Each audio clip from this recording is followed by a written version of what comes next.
Robin Bowes, pilot, racing driver and true gentleman. A man who loved life and flying. A man who embraced aeroplanes of all shapes, sizes and descriptions. In particular, his passion within the world of aviation was his beloved Fokker triplane.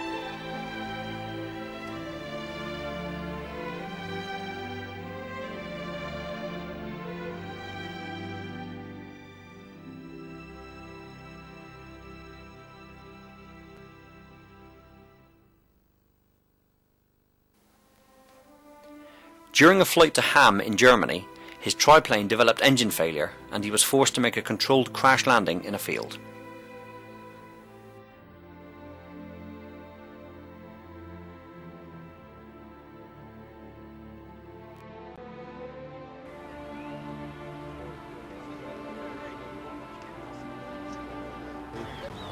So you're very lucky now.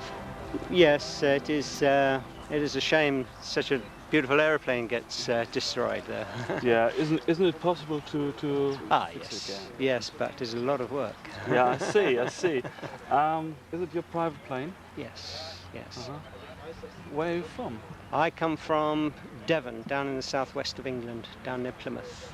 Oh, I see. Been there. So going over to Hamm for there's a big show there this weekend, and there's only a few miles to go. I would like to.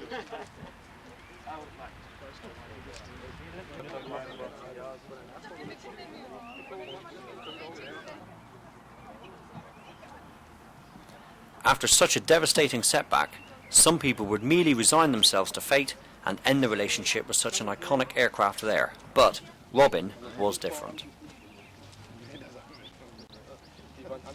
I've been flying it for about 10 years now, so it's very sad that it should end this way.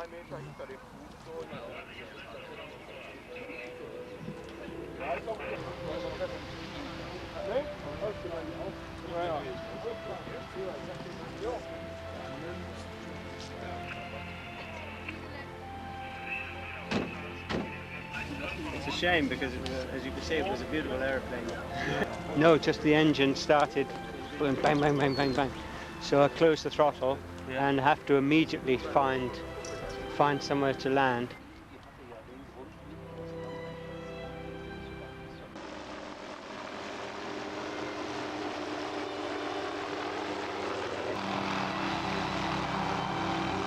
Closed the throttle and just put it in the first field. Of course, it was quite low, being below just a little radar.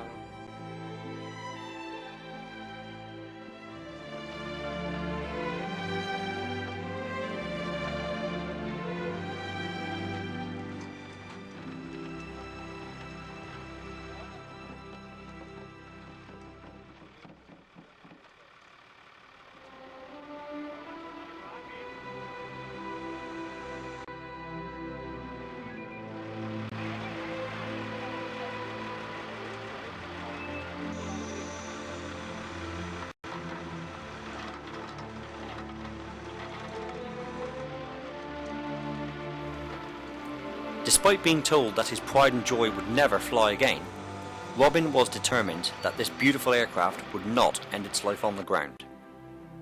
So with the help of his two closest friends, David and Ernie, who were themselves pilots and this is the story of that project.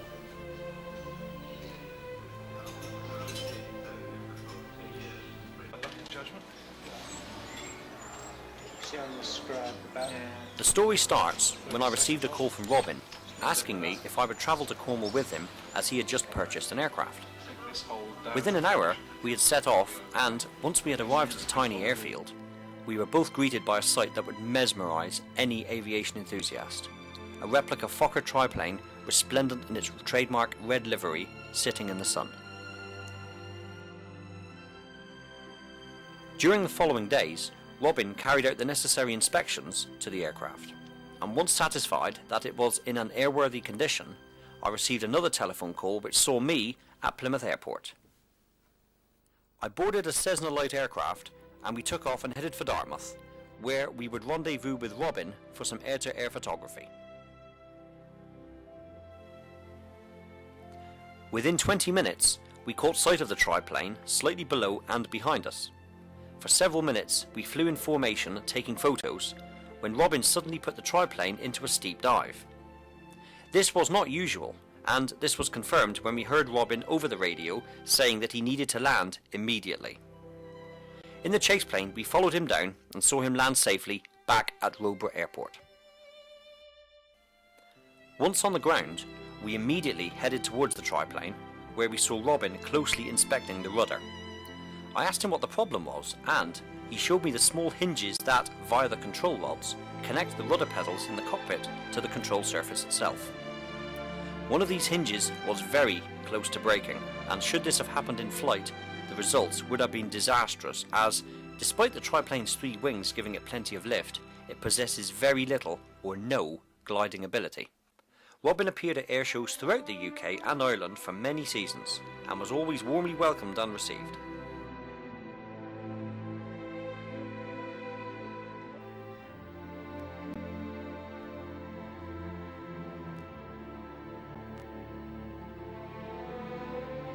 The wings are being worked on, and Robin has also decided to add strengthening wires throughout the fuselage, whilst at the same time having it straightened.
I'll bring a picture up of him next time.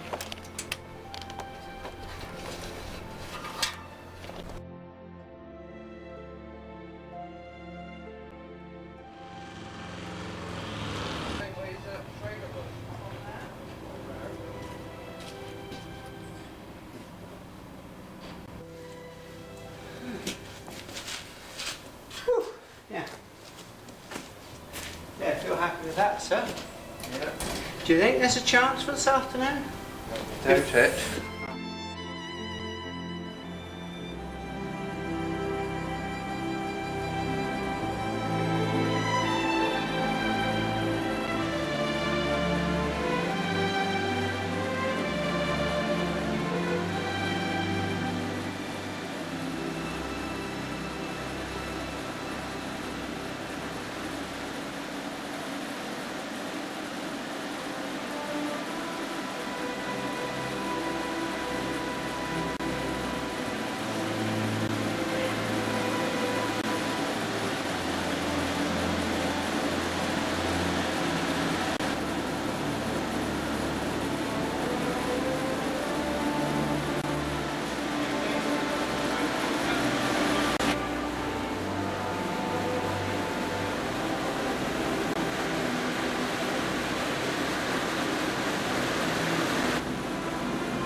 During this time, a field next to a church made an idyllic and convenient setting for a photo shoot.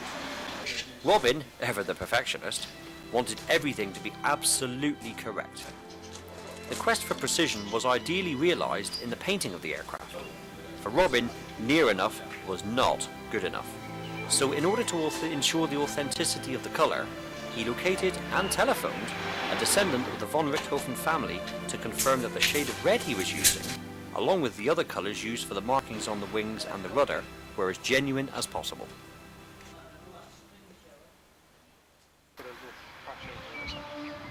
Yeah, one that goes equidistant.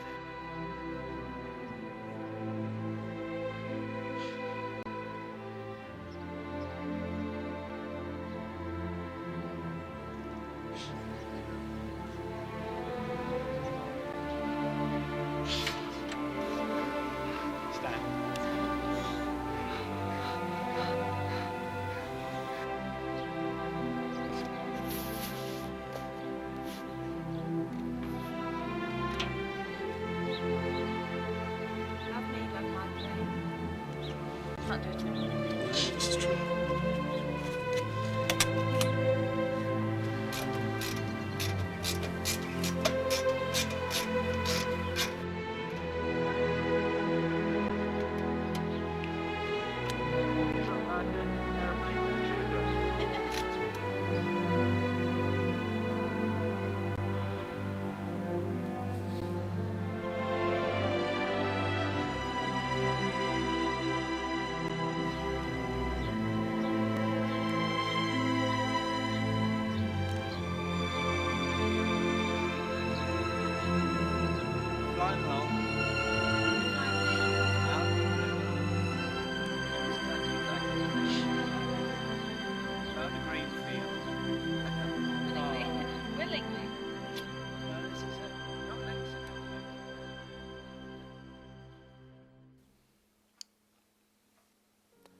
The aircraft was started in the traditional way, namely by pulling down on the propeller.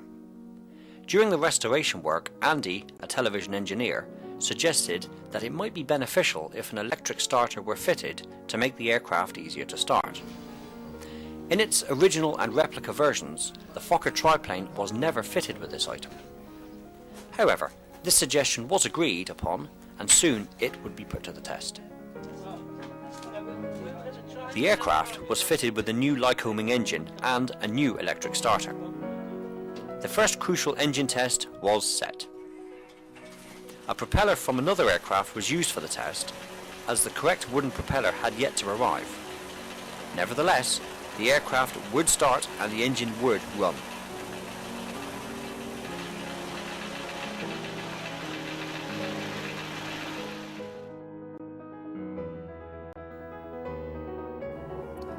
To provide an accurate and full account of the restoration, I promised Robin that I would film the project for an indefinite period with no timescale agreed.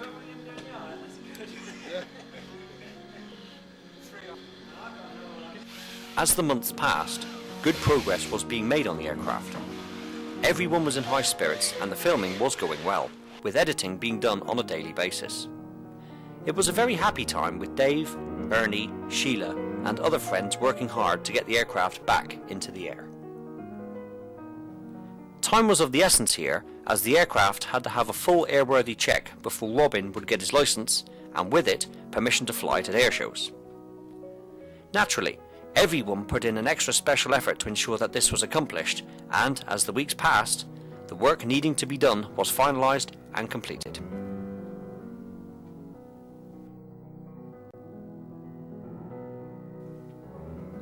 For Robin, the restoration of this aircraft meant as much to him as flying itself. Whenever I was asked for a client for some aerial filming, Robin would always be the eager pilot and willing to provide me with an aerial platform from which to film. I have had the pleasure of flying with him many times in these situations, and I can honestly say I've always felt completely at ease with him at the controls. Meanwhile, back at the workshop, time was running out and deadlines were looming, so extra help was called in. Only when this had been completed could a certificate of airworthiness be officially given and, along with it, display authority for air shows.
Switch it off, brakes on. The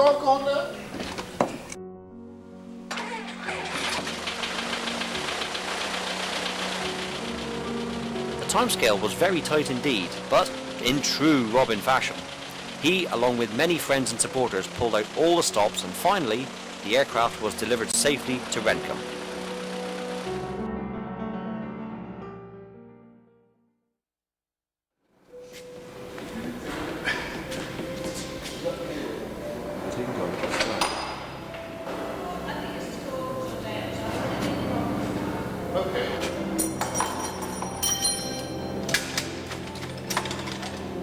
When they're clean, when they get a bit dirty, they get moved to the next job. And when they're And all I get really is what's in a horrible, company they're used for mopping up oil. Duralac. Duralac. Oh, come on, Roy. You've got to do something for this. Toothpaste. That's just a toothbrush, you know, if you want it.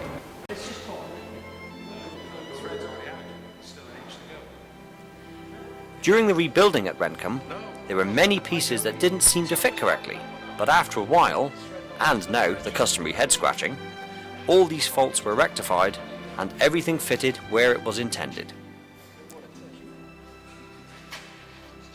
I have a day off. That's the best. It's a day off, it's all right. I thought it was Sheila tickling my ear then. It was Jess. Jess would be a fine bloke.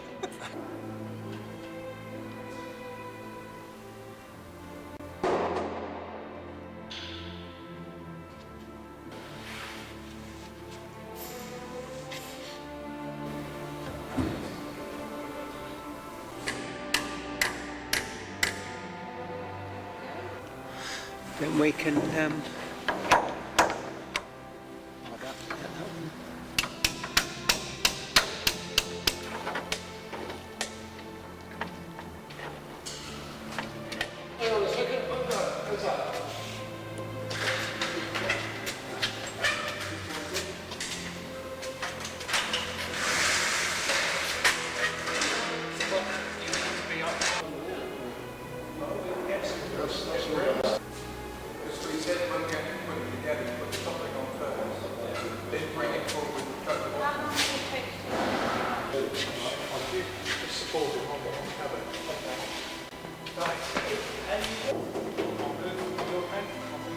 The step ladder up here.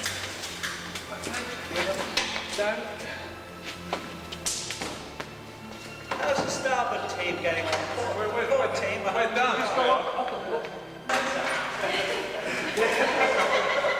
And what's the plane got? What's some Duralac? These cables cross front or backward? Yes. No, I'll have to go and get. See if See if Paul.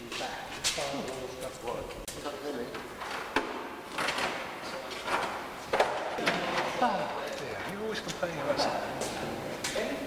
and I had to fix a Lycoming dynafocal mount on the front of the plane. There is a drawing for it. It's a waste of time. Yeah, that was put on when it was manufactured.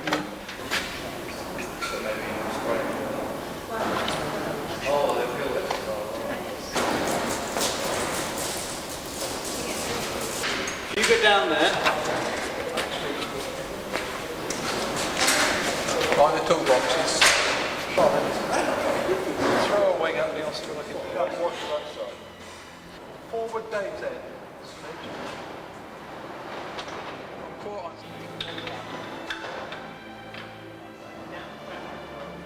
I get my shot to go.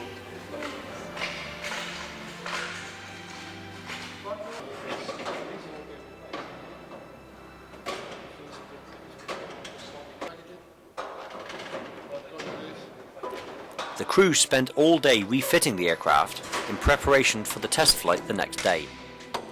This proved to be a test of stamina and endurance, as well as engineering skills. Because the timescale was tight, the deadline could be met, providing nobody did anything silly like stopping for lunch.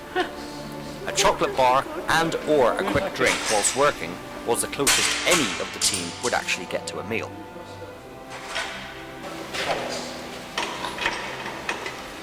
The work continued into the night.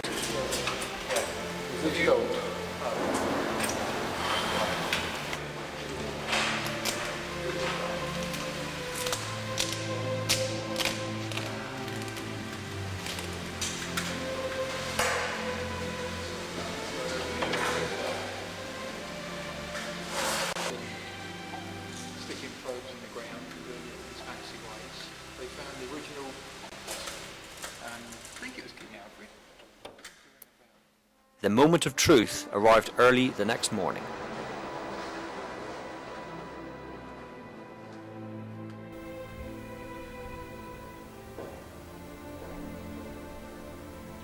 The weather conditions on the morning of the test flight heralded bright, clear skies, but brought with it one significant problem: a force 10 gale. As any aviator will testify, flying in such conditions are far from desirable, let alone testing an unknown, rebuilt aircraft that will not take kindly to the wind speed.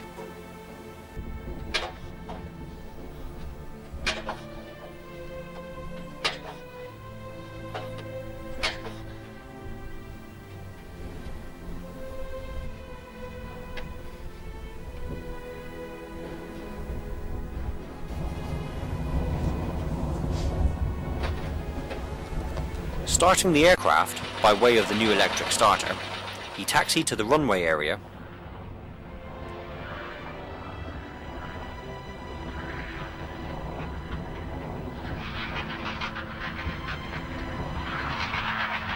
and after a short pause, Robin fully opened the throttle, and after accelerating, the triplane lifted and she flew a steady course, climbing away from Rencombe despite the gale conditions. This, for me, was a real picture. This iconic aircraft, so lovingly rebuilt by craftsmen, finally where it was intended to be, in the air.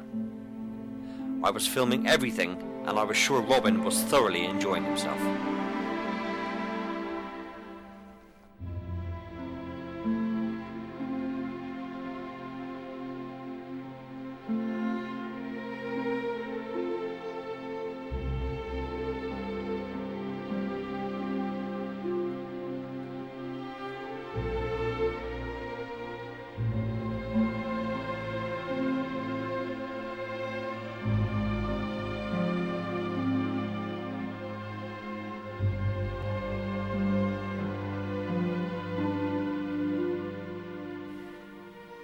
This was only half of the filming strategy though, so I grabbed my camera and strapped into the Stearman, where after a slightly bumpy takeoff, we were soon flying alongside Robin in his pride and joy gleaming in the mid-morning sun.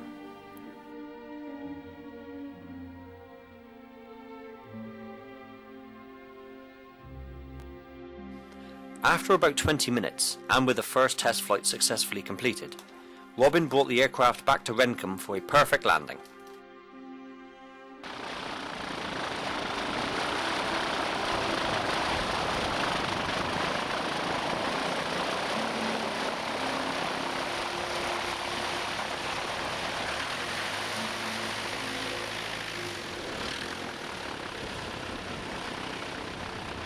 What was it, Rob?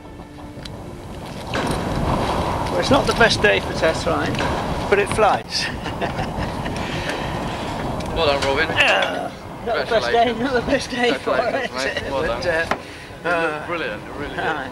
I didn't want to go adjust the incidence of the tailplane. It's loads of forward pressure. All right. Any problems with instruments? No, ASI is all right. Engine instruments okay. Temperatures, pressures great.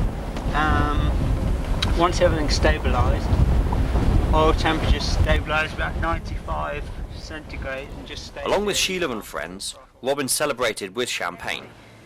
His beloved triplane had been restored to flying condition and would appear at public displays.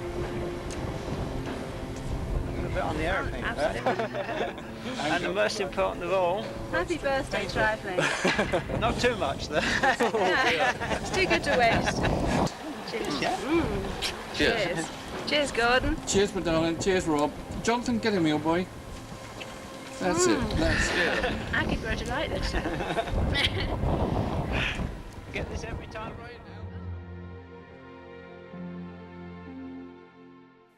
Robin, although separated from his wife for several years, never actually got divorced.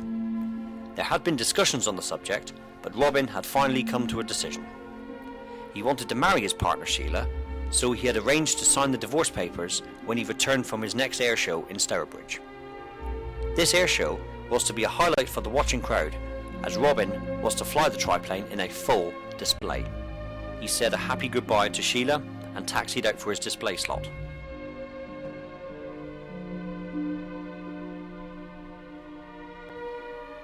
The takeoff was uneventful, and he started his show just as he had practiced many times. Whilst repositioning for his next pass, disaster strikes. In Wiltshire, it all went tragically wrong.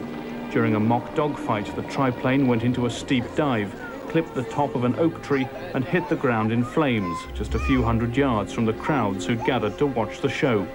Plane came over the top of the lake, went out of sight behind the trees, then come back over in a loop, a crash as it went over the top of the tree, and then a thump as it hit the ground.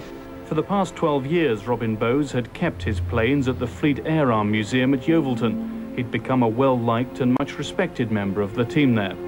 He was a man who not only enjoyed his flying, but enjoyed his life. He was, I think, universally popular, not only with the aviation enthusiasts crowd, but with many, many other people that he met. Civil Aviation Authority inspectors have spent the day examining the wreckage of the triplane. I remember Robin had fitted machine guns to the triplane, again in keeping with the authentic look of the period. He always joked that should anything ever happen, it would probably be the guns that would kill him. In a sad twist of fate, that was exactly what happened on that sad day in Stourbridge.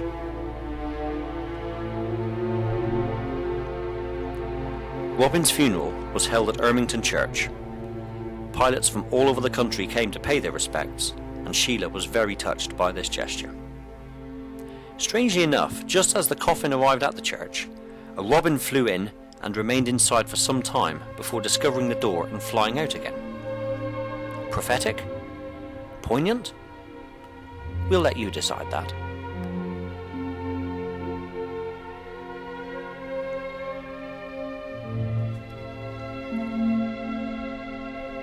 Fly on, Robin. The sky is your home.